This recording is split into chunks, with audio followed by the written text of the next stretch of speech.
যদি তোমরা আল্লাহকে ভালোবাসো, আমরা কি আল্লাহকে ভালোবাসি? ভালোবাসি আল্লাহকে, জান্নাতের মালিককে ভালোবাসি, বিচার দিনের মালিককে ভালোবাসি, জাহান্নাম থেকে উদ্ধারকারীকে ভালোবাসি আমরা। তো আল্লাহ বলছে যে কুল, আপনি বলে দেন, ইন কুনতুম তুহিব্বুনাল্লাহ, যদি তোমরা আল্লাহকে ভালোবাসো, এই দাবি করো, ফাত্তাবিউনি, ও মুহাম্মদ সাল্লাল্লাহু আলাইহি ওয়াসাল্লাম, আপনি বলে দিন যে তাইলে আমি মুহাম্মদের অনুসরণ করো। কার অনুসরণ করতে? কার? দাড়ি কেটে ওনার অনুসরণ হবে? ডাক্তার নিচে প্যান্ট পরে ওনার অনুসরণ হবে? দাঁড়িয়ে দাঁড়িয়ে চায়ের কাপ বাম হাতে খেয়ে ওনার অনুসরণ হবে? ডান পা দিয়ে টয়লেটে গেলে ওনার অনুসরণ হবে? ঘরে সালাম না দিয়ে ঢুকে গেলে ওনার অনুসরণ হবে? বাতি, ফ্যান, সুইচ এগুলো বিসমিল্লাহ বলে অন অফ না করলে ওনার অনুসরণ হবে? বিসমিল্লাহ বলে দরজা বন্ধ না করলে ওনার অনুসরণ হবে? তো তাহলে ওনার অনুসরণ হবে যদি আমরা ওনার সুন্নতকে পালন করি। আল্লাহ বলছেন ইউহিব্বুকুমুল্লাহ, যারা যারা রাসূলকে ভালোবাসো শুনে নাও, তোমাদেরকে আমি আল্লাহ নিজে ভালোবাসি। ওয়া ইয়াগফির লাকুম যুনুবাকুম, তোমাদের সমস্ত গুনাহ আমি ক্ষমা করে দেব।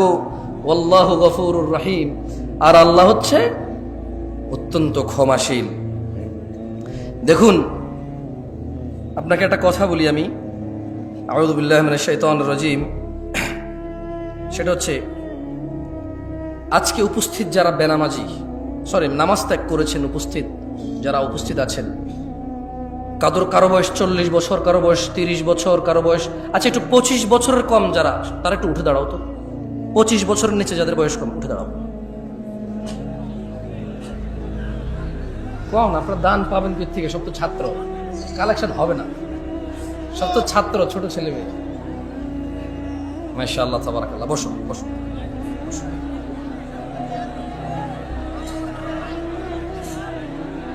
অনেক কথা জমছে, দেখছেন কিভাবে বলতেছে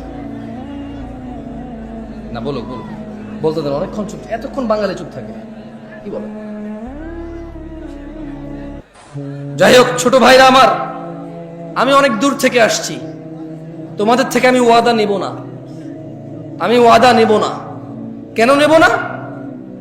কারণ আল্লাহ নবী সাল্লাল্লাহু আলাইহি ওয়াসাল্লাম বলছেন যে বাইনানা ওয়া বাইনাল মুনাফিকিনা শুহুদুল ইশাই ওয়াস সুবহ, মুনাফিকদের আর মুসলমানদের মধ্যে পার্থক্য হচ্ছে ঈশা এবং ফজরের নামাজে উপস্থিত হওয়া। মুনাফিকরা উপস্থিত হতে পারে না। আমাদের মধ্যে বহু মানুষ ফজর আর ঈশাই পড়ি নাই। সো আমি আর নতুন করে যে মুনাফিকের 3টি আলামত, ওয়াদা করলে খেলাফ করে, তোমাদের থেকে নতুন করে ওয়াদা নিয়ে তোমাদের উপর আমি জিম্মেদারি চাপাই দেব না। তবে আমি কি তোমাদের কিছু অনুরোধ করতে পারি?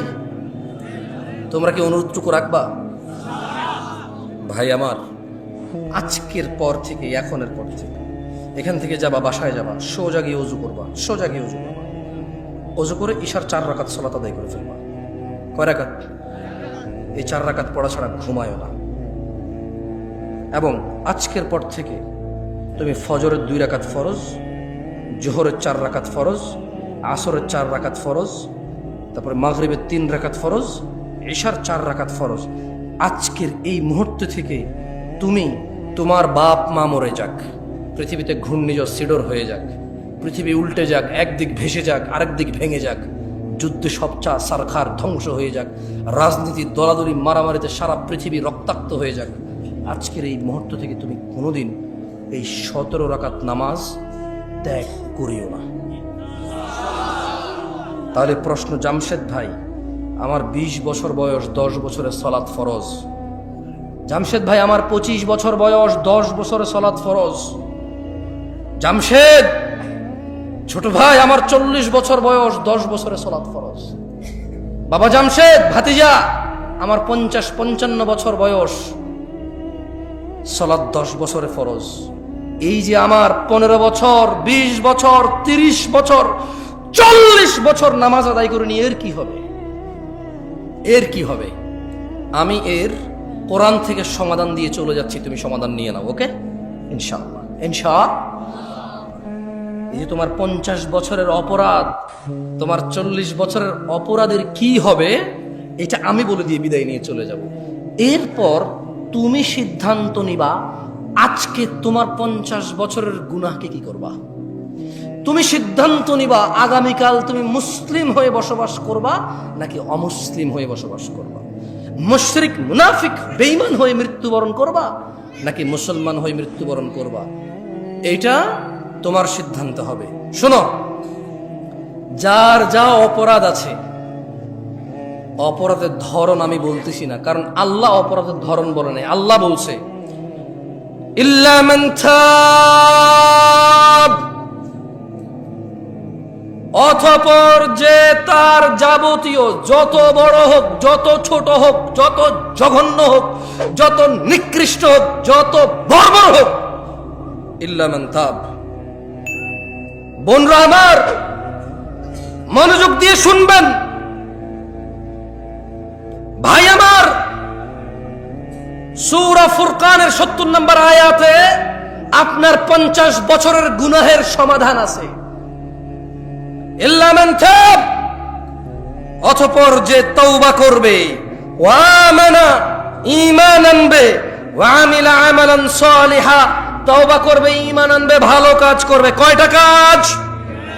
প্রথম, জোরে বলেন, প্রথম, পরে, এরপর তওবা করবে, ঈমান আনবে, ভালো কাজ করবে। আল্লাহ বলছেন ফাউলাইকা ইউবাদদিলুল্লাহু সাইয়্যাতিহিম হাসানাত।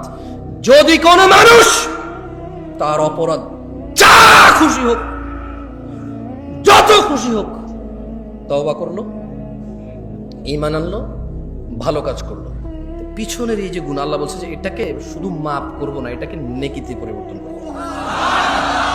আল্লাহ, এটা হাদিস না, এটা কোরআনের আয়াত। আমি একটু অল্প শিক্ষিত মানুষ, খুব বেশি ইসলাম সম্পর্কে জানি না, তারপর আমি আপনাকে বলি, আমি শুধু অনুবাদ করছি, ব্যাখ্যা করে নেই। মানে আই মানে আমি, ইউ মানে তুমি, লাভ মানে ভালোবাসা, হেট মানে ঘৃণা, এরকম অনুবাদ, এইরকম অনুবাদ। বাড়তি একটা কথা বলেন, দেখেন, ইল্লা মানে ব্যতীত, মান তাব, যে তওবা করবে, ওয়া আমানা, এবং যে ঈমান আনবে, ওয়া আমিলা আমালান সালিহা, যে সৎ কাজ করবে, ফাউলাইক, ফলে মানে ফাউলাইক, ফলে আল্লাহ তাদের, একজনেরা কিন্তু যত মানুষ তওবা করবে, ঈমান আনবে, ভালো কাজ করবে, সবার যত গুনাহ আছে আল্লাহ সবগুলোকে নেকিতে পরিবর্তন করবে।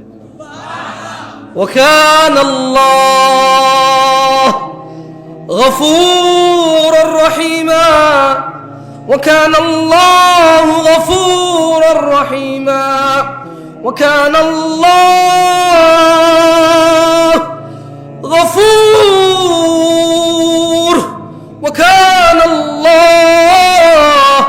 وكان الله غفورا رحيما। কারণ আল্লাহ অতীব ক্ষমাশীল, পরম দয়ালু। এই জন্য উনি সব গুনাহ মাফ করবে, আবার এগুলা নেকিতে পরিবর্তন করবে। প্রশ্ন, জামশেদ ভাই, নেকিতে পরিবর্তন গুনাহ কেমনে হবে? এই যে আপনার জাল টাকা, কি টাকা? জাল টাকা, ধরলে জরিমানা, জেল, বদনাম, এগুলোই তো না? ধরুন কোন এক সরকার এসে বললো যে ঠিক আছে, জাল টাকা যারা যারা বানাইছো আর বানাবা না, আসো সবগুলো টাকা জমা দাও, আর বানাবা না। তোমরা যাহা যা জাল বানাইছো, যত হাজার কোটি বানাও না কেন, আমি তোমাকে আসল টাকা দিয়ে দিব, তবে আর বানাইতে পারবো না, তবে আর। সুবহানাল্লাহ, ইটস লাইক দ্যাট। এত সিম্পল। কোন মানুষ কি এরকম অফার করবে? কে করে এটা? কেন করে? গফুরুর রহিম। উনি কি কেন করছে উনি এটা? গফুরুর রহিম। আল্লাহ তাআলা আমাদেরকে বুঝার তৌফিক দান করুন। আমি আজকের বক্তব্যের শেষ হাদিস বলবো, এরপর আমার বক্তব্য শেষ করব। মনোযোগ দিয়ে শুনেন, দেখেন আপনার কাজে আসে কিনা। আন আনাস ইবনে মালিক রাদিয়াল্লাহু আনহু। আরে ভাই, শেষ করব বলছি, শেষ করি নাই, বসেন। আনাস ইবনে মালিক রাদিয়াল্লাহু আনহু থেকে বর্ণিত, তিনি বলেন সামি'তু, আচ্ছা আমার সাথে হাদিসটা পড়েন তো। আন, জোরে পড়েন, আন আনাস ইবনে মালিক রাদিয়াল্লাহু আনহু قال, সবাই পড়েন, দাঁড়ায় আছেন যারা, বসে আছেন যারা, সবাই পড়েন। সামি'তু রাসূলুল্লাহ সাল্লাল্লাহু আলাইহি ওয়াসাল্লাম ইয়াকুল। আনাস ইবনে মালিক রাদিয়াল্লাহু আনহু থেকে বর্ণিত, তিনি বলেন আল্লাহ রসুল সাল্লাল্লাহু আলাইহি সাল্লামকে আমি বলতে শুনেছি। ক্বাল আল্লাহ, আল্লাহ বলেন। কে বলেন? আল্লাহ তাআলা বলেন। কে বলেন? ইয়া ইবনে আদম, হে আদম সন্তান, ইয়া ইবনে আদম, হে আদম সন্তান, ইন্নাকা মা দাআউতানি, ইন্নাকা মা দাআউতানি ওয়া রাজাউতানি গফারতু লাক ওয়ালা উবালি। শক্তি কমে গেছে না? দেখ আমি বলি, থাক, কষ্ট আর করা লাগবে না, আমি বলে দিচ্ছি। আল্লাহ বলছেন, ইয়া ইবনে আদম, হে আদম সন্তান, ইন্নাকা, তুমি যদি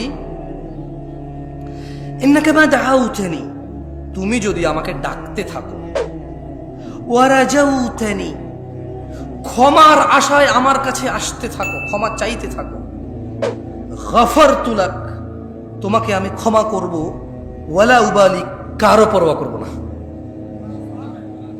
ইয়া ইবনে আদম, হে আদমের সন্তান, লাউ বালাগাত যুনুবুকা আনানাস সামা, হে আদমের ছেলে মেয়েরা, যদি তোমার গুনাহ আকাশের মেঘমালা ছোঁয়, সুম্মা ইস্তাগফারতানি, অতঃপর তুমি যদি বলো আল্লাহ আমাকে মাফ করেন, গফারতু লাক, আমি আল্লাহ তোমার আকাশের মেঘমালা পর্যন্ত গুনাহ মাফ করব, ওয়ালা উবালি, কারো পরোয়া করব না। ইয়া ইবনে আদম, হে আদম সন্তান, ইন্নাকা লাউ আতাইতানি বিকুরাবিল আরদি খাতিয়া, তুমি যদি জমিন পরিপূর্ণ অপরাধ নিয়ে আমি আল্লাহর সামনে আসো, সুম্মা লাকিতানি, অতঃপর আমি আল্লাহ যদি দেখি তুমি শিরিক করনি, লা তুশরিকু বি শাইআ, আমার সাথে কাউকে শিরিক করনি, তাহলে লা আতাইতুকা বিকুরাবিহা মাগফিরা, তাইলে আমি জমিন পরিপূর্ণ ক্ষমা নিয়ে এসে তোমাকে ক্ষমা করে দেব। এখন শিবগঞ্জের বুদ্ধিমান বুদ্ধিমতী ভাই ও বোনদের সিদ্ধান্ত, তারা তাদের 50 বছরের গুনাহ আল্লাহর কাছে ক্ষমা চেয়ে ঈমান এনে ভালো কাজ করে নেকিতে পরিবর্তন করবে, নাকি পাপিষ্ট পাপাচার মুশরিক হয়ে মৃত্যুবরণ করে চিরস্থায়ী জাহান্নামে যাবে। সিদ্ধান্ত শিবগঞ্জের মানুষের। এবার আমি 2-4 জন আমাকে কারা খুব বেশি ভালোবাসা, আর কেউ ভিডিও করার দরকার নেই, এগুলো তো ফেসবুকে দেওয়ার দরকার নেই, আছে কিছু ছোট ভাই ব্রাদার আছে অনেক পছন্দ করে, আমি এটা অনুভব করেছি যে তারা খুব পছন্দ করে, আর কিছু আছে শুধু ছবি তোলার জন্য পছন্দ করে, ওগুলো আমি পছন্দ করি না। একটু দোয়া সালাম হবে, আমার জন্য দোয়া করবে, আমি যদি দোয়া করবো। আমাকে যারা একদম মন থেকে ভালোবাসো, সবাই মিথ্যা তোলার দরকার না, অনেকে চেনে না, আমাকে বাদ দেন, সবাইকে চিনবে জরুরি না, হাত নামাও। তোমাদের মধ্যে আমি তোমাদের একটা পরামর্শ দিয়ে চলে যাব ভাই, আল্লাহ যদি বাঁচার। আমি গত বছর ওই যে রবিন আমাকে দাওয়াত করেছিল, তো যেহেতু সেই দাওয়াত করছে, আমি ভাবছি গত বছর যেখানে গেছি আজকে হয়তো ওখানে, একই এলাকা, সব রাস্তাঘাট একরকম লাগে, তো অনেকদিন পরে আসি। পরে দেখলাম যে না, আজকে ঘর বাড়িগুলো একটু অন্যরকম, ওই জায়গা না। পরে বললো যে না জামশেদ ভাই, এটা ওই জায়গা না, পাশে, এটা আরেক জায়গা। তার মানে দেখা হবে হয়তো ইনশাল্লাহ। আবার কি বলো? দাড়ি রেখে দিও এবং আমার সাথে দেখা করিও যে জামশেদ ভাই, আপনি বলেছেন এই জন্য আপনাকে ভালোবাসি, আর দাড়ি রেখেছি কারণ আল্লাহর নবীকে ভালোবাসি। ঠিক আছে? আজকের পর থেকে তোমাদের মধ্যে তোমরা আমার সাথে দেখা হলে বলিও, জামশেদ ভাই আপনি বলেছেন তাই আপনাকে আল্লাহর জন্য ভালোবাসি, তবে আমি আল্লাহর ভয়ে, মুশরিক হওয়ার ভয়ে, জাহান্নামে যাওয়ার ভয়ে 70 রাকাত নামাজ আর কোনোদিন মিস করিনি। ঠিক আছে? কেন উনি মাফ করবে? ইন্নাহু হুয়াল গফুরুর রহিম, নিশ্চয় তিনি ক্ষমাশীল, পরম দয়ালু। শিরিক করিও না, আল্লাহর দিকে তাকে শিরিক করবে। যদি শিরিক নিয়ে মারা যায়, এই পরম দয়ালু দয়া আর করবে না। এত বড় অন্যায়। পুরানগঞ্জের মানুষ, এই অপরাধ নিয়ে ভাবো। আমি 1-1.5 ঘন্টা কথা বলে চলে যাচ্ছি, তোমার পুরো জীবনটাই তোমার আমাল, তোমার ভাবো এই অপরাধ নিয়ে। শোনো পুরানগঞ্জের মানুষ, তোমাকে একটা হাদিস বলে আজকের বার শেষ করে দেবো ইনশাআল্লাহ। কি আপত্তি আছে? আর হক আদায় হচ্ছে তো ইনশাআল্লাহ। আনাস ইবনে মালিক রাদিয়াল্লাহু আনহু থেকে বর্ণিত, আনাস ইবনে মালিক قال سمعت رسول الله صلى الله عليه وسلم আনাস ইবনে মালিক রাদিয়াল্লাহু আনহু বলছেন রাসূল সাল্লাল্লাহু আলাইহি সাল্লামকে বলতে শুনেছি قال الله আল্লাহ বলছেন কে আল্লাহ বলছেন ইয়া ইবনে আদম হে আদমের ছেলে সন্তান ইন্নাকা মা দাআউতানি ওয়া রাজাউতানি গফারতু লাক হে আদম সন্তান মহিলা পুরুষ ছোট বড় যুবক বৃদ্ধ সুস্থ অসুস্থ ধনী গরীব যেই তোমরা যারা আদম সন্তান আছো আল্লাহ বলছেন যতক্ষণ পর্যন্ত তুমি আল্লাহকে ডাকবে এবং আল্লাহর কাছে ক্ষমার আশায় থাকবে আল্লাহ বলছে যতক্ষণ ডাকবার ক্ষমা আশা করবে আমি ক্ষমা করে দেবো সুবহানাল্লাহ